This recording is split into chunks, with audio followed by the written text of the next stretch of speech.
Isa na namang batong marka ang pinadala ng isa sa aking commentator, at ito ay bigyan ko ng kaunting assessment at kasagutan. Sa kadahilanang hindi ko naman alam ang position at layout ng mga additional surface trail signs na makikita sa paligid, lalo na ang formation ng mga terrains at remarkable landmarks, magbibigay na lang ako ng mga iilang halimbawa, na maaaring makikita mo sa paligid ng iyong treasure site, gamit ang lehitimong palatandaan na nakaukit sa batong ito.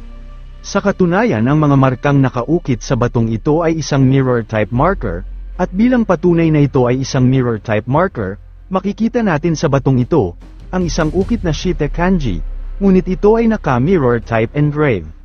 Para mas madali nating maintindihan, ang batong palatandaan, gawan natin ng isang mirror effects, at dahil may nakaukit itong Shite marker, na may English translation na underneath or below, siguro iniisip mo na ngayon na ang pinaglagyan ng deposito ay nasa ilalim ng nasabing palatandaan, subalit mapapansin rin natin na sa itaas ng markang Shite engrave, ay may nakaukit na markang Y.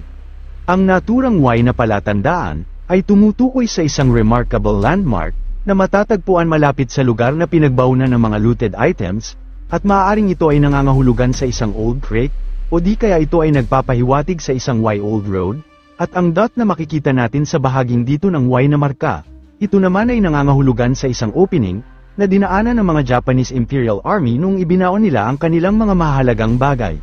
Maliban sa markang Y, makikita rin natin ang karagdagang ukit na isang triangle marker, at maaaring ito ay nagpapahiwatig sa isang triangle-shaped stone, o isang big boulder marker, na makikita natin sa bahaging dito ng Y creek, at sa ilalim ng nasabing triangle-shaped stone, or big boulder, matatagpuan ang hidden entrance, ng treasure shaft, at ang passage nito ay konektado sa treasure chamber, o maaaring ang ukit na triangle na ito, ay ginamit ng mga Japanese Imperial Army bilang isang elemental marker, na ibig sabihin mula sa Y Creek, south side makikita mo ang isang malaking bato, bilang harang sa opening na dinaanan ng mga Japanese Imperial Army papunta sa kinalalagyan ng treasure vault.